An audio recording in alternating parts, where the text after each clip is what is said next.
Terima kasih Anda masih bersama kami di Prime Plus dan saat ini kami memantau pertandingan Indonesia melawan Bulgaria sudah memasuki babak kedua dan sembari menunggu apa saja perubahan dan kira-kira bagaimana strategi pada babak kedua kali ini, kami akan mengajak Anda seperti biasa memantau bagaimana netizen dan juga media sosial membahas terkait dengan dinamika Indonesia dalam pertandingan kali ini. Masih bersama dengan analis senior dari Drone Print, Rizal Nova Mujahid. Mas Nova, jadi ketika Jumat lalu Kit and Nevis kita bisa mengalahkan 4-0, sebetulnya dinamikanya seperti apa? Euforia kah? Atau menganggap ya wajar saja begitu?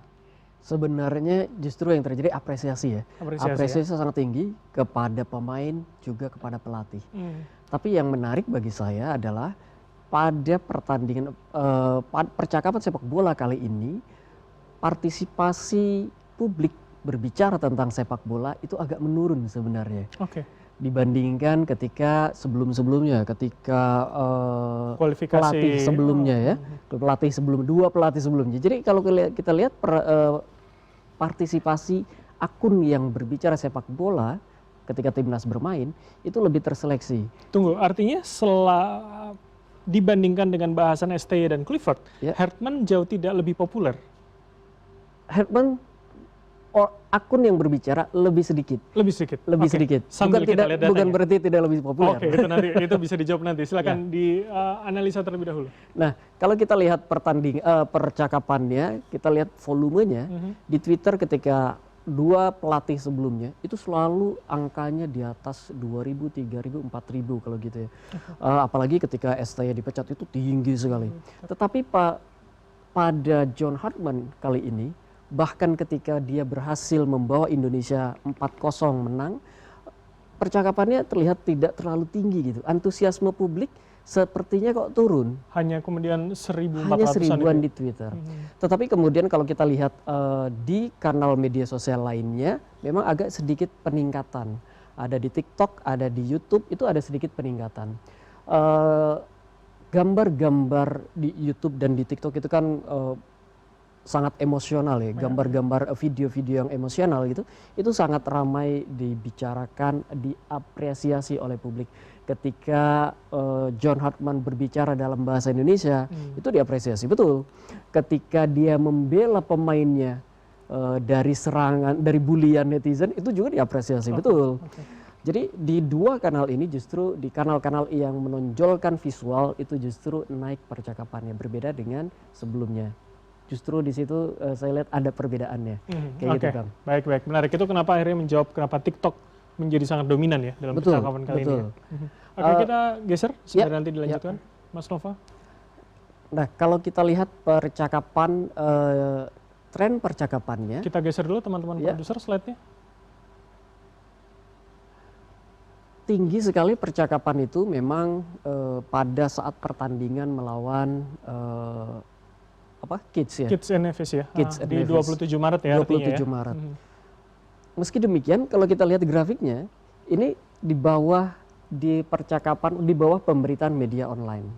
Ini untuk Indonesia, saya mengamati beberapa kali percakapan tentang sepak bola ketika timnas bermain, ini jarang-jarang terjadi ini.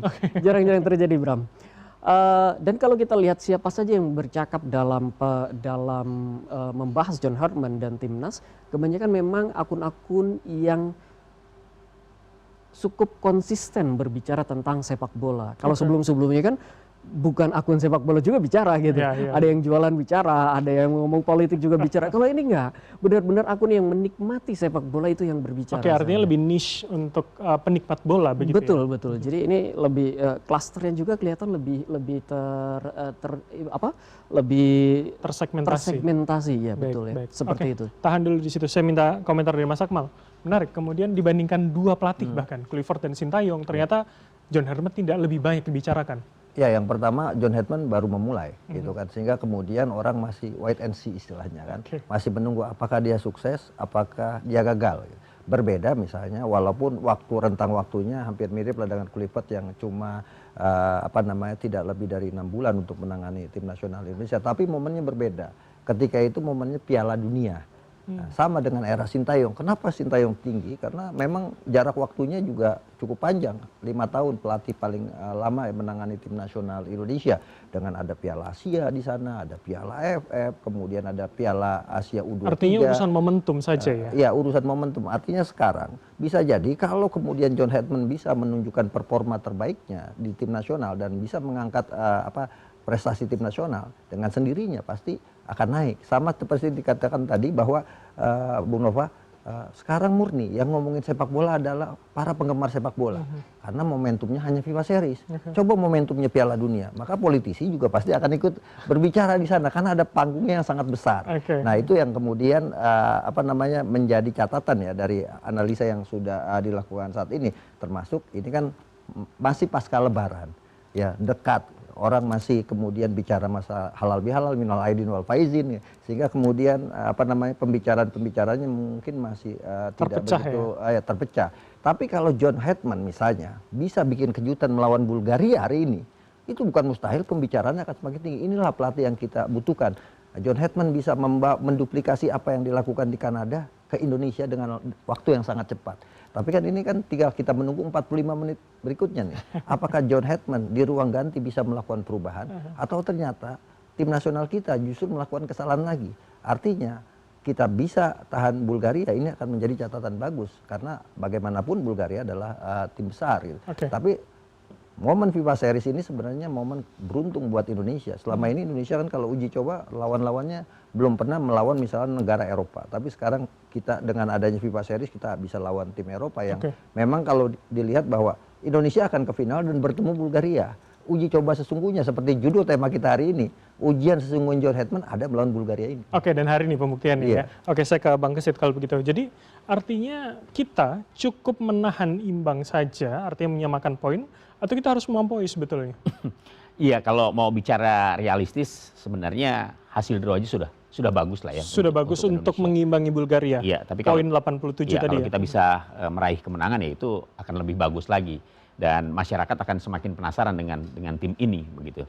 Tapi ya lagi-lagi bahwa tidak mudah untuk menaklukkan Bulgaria, bahwa inilah ujian sebenarnya bagi John Hedman ya, bagaimana dia bisa meramu timnya, menerapkan strateginya setelah dalam pertandingan sebelumnya sukses mencatat kemenangan 4-0. Sebenarnya kalau uji coba yang dilakukan oleh timnas dalam FIFA Series ini sudah betul jalurnya menghadapi tim yang peringkatnya rendah, kemudian menghadapi tim yang peringkatnya jauh lebih tinggi. Ini sudah betul gitu ya. Cuma masalahnya adalah apakah dalam waktu yang singkat ini kemudian Hedman bisa ya menyiapkan timnya untuk bisa langsung tune in menghadapi tim sebesar Bulgaria. Karena itu tadi saya katakan realistisnya kalau kita bisa menahan imbang aja itu sudah bagus. Sudah cukup sebetulnya. Sudah cukup bagus bagi timnas. Apa yang bisa Anda baca dulu dari komposisi babak kedua yang sudah bermain mungkin sekitar 3 menit mungkin kalau saya tidak salah? Ya udah sekitar 12 menitan lah ya. 12 menitan, 12 sampai 17 menit.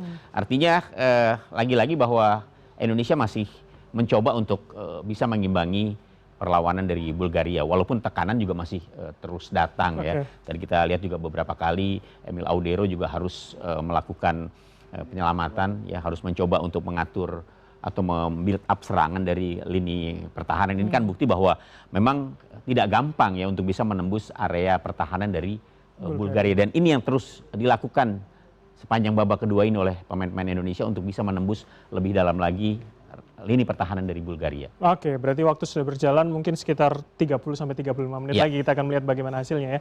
Kita kembali ke slide terlebih dahulu, boleh digeser teman-teman produser slide-nya. Kita akan lihat berikutnya adalah soal emosi perbincangan. Betul. Nah ini menarik, kenapa kemudian kalau Joy saya masih menjadi masuk akal buat saya, kenapa mayoritas, tapi kenapa angernya juga besar?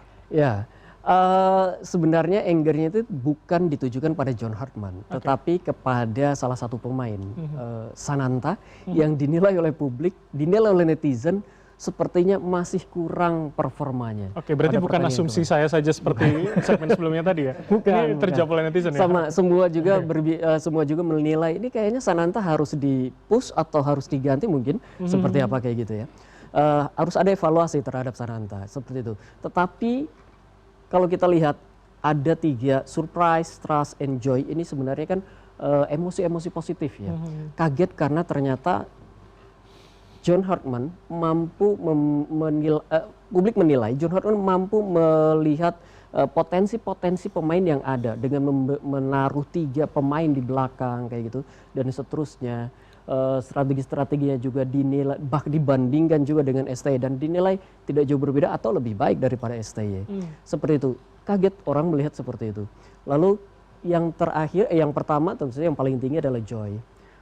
Publik menikmati betul pertandingan 4-0 kemarin melawan Kids dan sepertinya orang percaya juga. Joy dan trustnya itu percaya juga. Hartman adalah, ada salah satu komentar, Hartman adalah the one yang kita tunggu selama ini gitu. Kira-kira begitu.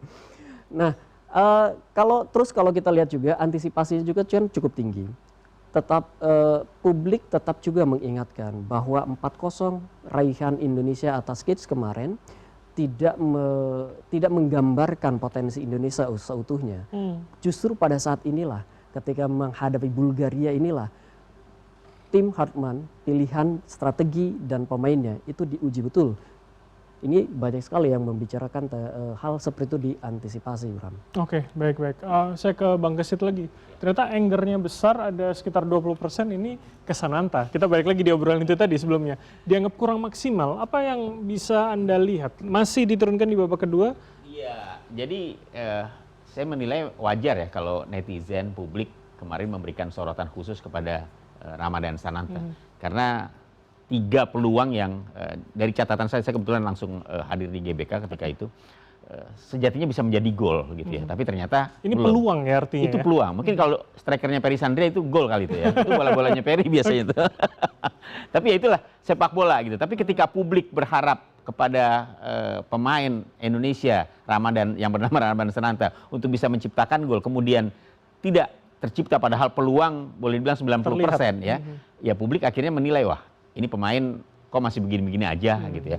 Tapi saya pikir ini lumrah gitu ya. Karena pertama pelatih baru ya.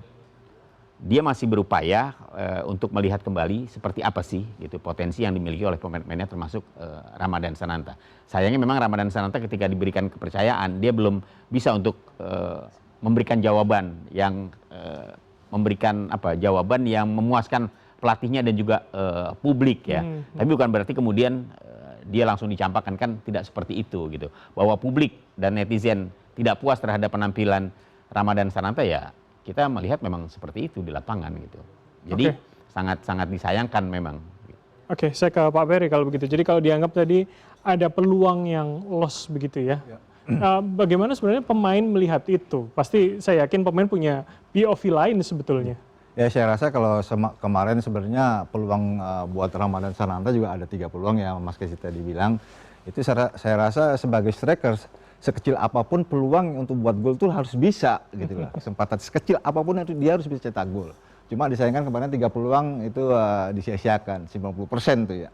Di sini juga mungkin untuk coach John Hartman juga penasaran ini pemain kok belum cetak gol, jadi malam ini juga dikasih kesempatan lagi gitu, untuk bermain di inti. Oke, itu menjadi logika yang masuk akal ya. Kalau memang diberikan kesempatan memang dia nggak bisa juga, ya apa boleh buat, dia harus duduk juga lagi gitu.